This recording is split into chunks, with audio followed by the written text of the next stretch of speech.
Na, sveikos. Pirmiausia, tai parodysiu visus paruošiamuosius darbelius.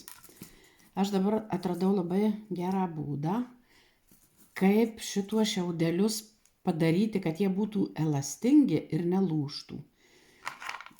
Nežinau, žinoma, jūs gal ir neturit. Yra paprastas, pats pigiausias vandens pagrindų lakas senukuose.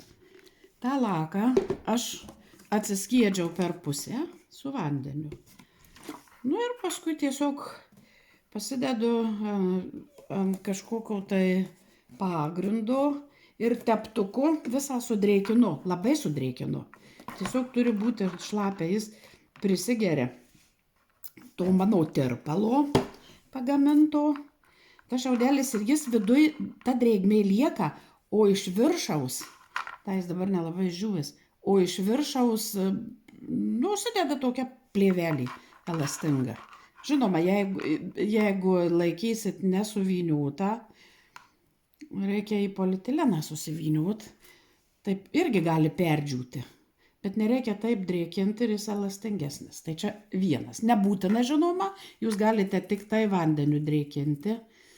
Dar šitą angeliuką, kad daryti, kad gražiau viskas įsilankstytų, būtų gerai turėti vielutės tokios plonytės. Aš jau, žinoma, neturėjau, bet aš šitų čia, kur sodininkams skirta viela, aš tiesiog išsiimama, jis labai, labai lengvai įsiimi, reikia padaryti, prapjauti tą uždangalą plasmasinį. Viskas, tiesiog maisinį ir aš turiu. Ir jeigu jūs turite tokius, o neturite plikos vielutės, galite šitą gudrybę pasinaudoti. Bet irgi nebūtina ta vielutė. Čia tik dėl to, kad būtų paprasčiau ir lengviau išlankstyti. Ta vielutė, ji turi būti, žinoma, plonesnė už patį šiaudelį. Ja tada reikia įverti į vidurį.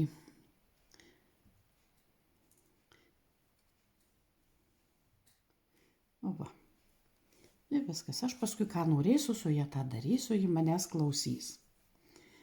Reikės siūlų, reikės klijų lipalo ir reikės tokio maždaug apie centimetro skersmens kažkokio apvalaus ar bateriją, ar ką, nes mums reikės galvą ir rankas angeliuko, tuos pečius suformuoti.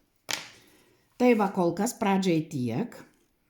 Pasiruoškit, manau, viskį pradžius šiaudeliai, nes aš neturėjau iš anksto pasiruošus sausų, viską sunaudojau. Iki, bus kita pamokėlė. Geras.